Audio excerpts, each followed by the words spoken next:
നോക്കൂ ശ്രീ നിഷാദ്, ഇന്നത്തെ നിയമമന്ത്രി ശ്രീ രാജീവിൻ്റെ ഒരു പത്രസമ്മേളനം ഉണ്ടായിരുന്നു. ആ പത്രസമ്മേളനത്തിൽ അദ്ദേഹം പറഞ്ഞത് ഇനി സമയമുണ്ടല്ലോ എന്നാണ്.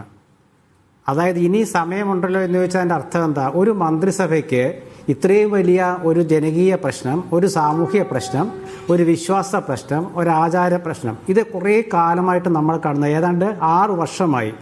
കോടതി ഇന്ന് അടുത്ത ഒരു 2 മാസം, ഏപ്രിൽ മാസത്തിനുള്ളിൽ ഇതിൻ്റെ തീരുമാനങ്ങളൊക്കെ അറിയിക്കണമെന്ന് പറഞ്ഞിട്ട് മന്ത്രി ഇന്ന് പറയുകയാണ് സമയമുണ്ടല്ലോ.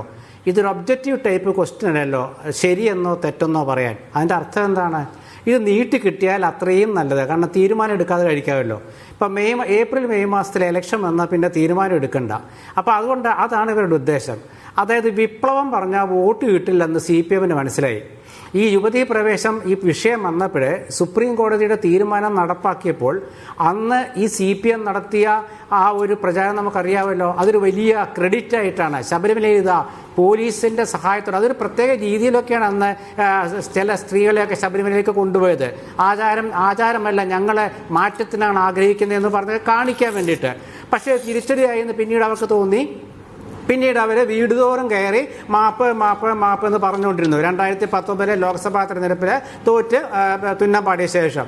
ഇപ്പോൾ ഇന്നെന്താ ഇവർക്കൊരു തീരുമാനം എടുത്തൂടെ? 2 സമുദായ സംഘടനാ നേതാക്കൾ അവർ പറയാണ് ഈ തീരുമാനം, സത്യവാങ്മൂലത്തിലെ തീരുമാനം തിരുത്തണം. 2 സമുദായ സംഘടനാ നേതാക്കൾ പറയുകയാണ്. കൃത്യമായിട്ട് NSS പറഞ്ഞു സർക്കാരിൻ്റെ തീരുമാനം മാറ്റണം. കഴിഞ്ഞ ഒരാഴ്ചയല്ല, ഒരു 4 ദിവസം മുമ്പ് NSS ജനറൽ സെക്രട്ടറി പറഞ്ഞത് സർക്കാരിൻ്റെ കാര്യമല്ലേ, തീരുമാനിക്കട്ടെ എന്ന് പറഞ്ഞു ഒഴിഞ്ഞു. പക്ഷേ ഇന്ന് അദ്ദേഹം പറഞ്ഞെന്താ? തിരുത്തണം. വെള്ളാപ്പള്ളി നടേശൻ എന്താ പറഞ്ഞത്? യുവതികളെ പ്രവേശിപ്പിക്കാൻ പാടില്ല, ആചാരം സംരക്ഷിക്കപ്പെടണം. ഇങ്ങനത്തെ ഒരു അവസ്ഥയിൽ പിന്നെ എന്തിനാണ് ഇവർ ഇനിയും സമയം വേണമെന്ന് പറയുന്നത്? ഇപ്പം ഇനി സമയം ഉണ്ടല്ലോ എന്നാണ് മന്ത്രി രാജീവ് പറഞ്ഞത്. സമയമില്ല. കാരണം തെരഞ്ഞെടുപ്പിന് മുമ്പ് VD സതീശൻ പ്രതിപക്ഷ നേതാവ് ഇന്ന് കൃത്യമായി പറഞ്ഞിട്ടുണ്ട്.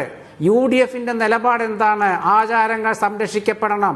ഗവൺമെന്റ് സുപ്രീം കോടതിയിൽ തിരുത്തു കൊടുക്കണം, സത്യവാങ്മൂലം കൊടുക്കണം എന്ന് പറഞ്ഞിട്ടുണ്ട്.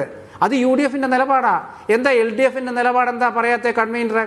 എന്താ LDFിലെ മറ്റ് ഘടകകക്ഷികൾ എന്താ എത്രയും പെട്ടെന്ന് യോഗം ചേർന്ന് ഇക്കാര്യത്തിൽ തീരുമാനം എടുക്കണമെന്ന് പറയാത്ത എന്താ? അപ്പോൾ അതിലൊരു തീരുമാനമുണ്ട്. എന്താണ് ആ തീരുമാനം? മുന്നണിയല്ല തീരുമാനിക്കുന്നത്, പാർട്ടിയാണ് തീരുമാനിക്കുന്നത്. PM-ശ്രീ പദ്ധതി CPIയും ഘടകകക്ഷികളും സർക്കാരും അറിയാതെ ഒപ്പിട്ടതുപോലെ 4 ലേബർ കോഡുകളുടെ കാര്യത്തിൽ നടപ്പാക്കുന്ന കാര്യത്തിൽ തൊഴിൽ വകുപ്പ് പോലും അറിയാതെ ഒപ്പിട്ടതുപോലെ തീരുമാനമെടുത്തതുപോലെ ഇക്കാര്യത്തിലും തീരുമാനമെടുക്കാനാണോ CPM ആഗ്രഹിക്കുന്നത്? അവർ പറയേണ്ടത് എന്താണ്? പാർട്ടി കമ്മ്യൂണിസ്റ്റ് പാർട്ടിയാണ്. പാർട്ടി കോൺഗ്രസിന്റെ തീരുമാനങ്ങളുണ്ട്, പാർട്ടി പ്ലീനത്തിന്റെ തീരുമാനങ്ങളുണ്ട്. ഈ പാർട്ടി കോൺഗ്രസിന്റെ തീരുമാനം, പാർട്ടി പ്ലീനത്തിന്റെ തീരുമാനം എന്താണ്? വിശ്വാസത്തെക്കുറിച്ച്, എന്താണ് ആചാരത്തെക്കുറിച്ച്? അക്കാര്യത്തിൽ തീരുമാനം വേണ്ടേ? കഴിഞ്ഞ 2018 19 ഒരു വിഷയത്തിലെ 2026 ആയിട്ടും അവർക്ക് ഇനിയും ദിവസം വേണമെന്നാണ് പറയുന്നത്. ഇനി എന്താ ദിവസം ഉണ്ടെന്നാ പറയുന്നത്? എന്താ ദിവസം ഉണ്ടെന്ന് പറയുന്നതിൻ്റെ അർത്ഥം എന്താ? നീട്ടിക്കൊണ്ടുപോവുക. കൃത്യമായിട്ട് ഉത്തരം പറയാനുള്ള ആർജവമില്ലാത്ത എന്തുകൊണ്ടാ?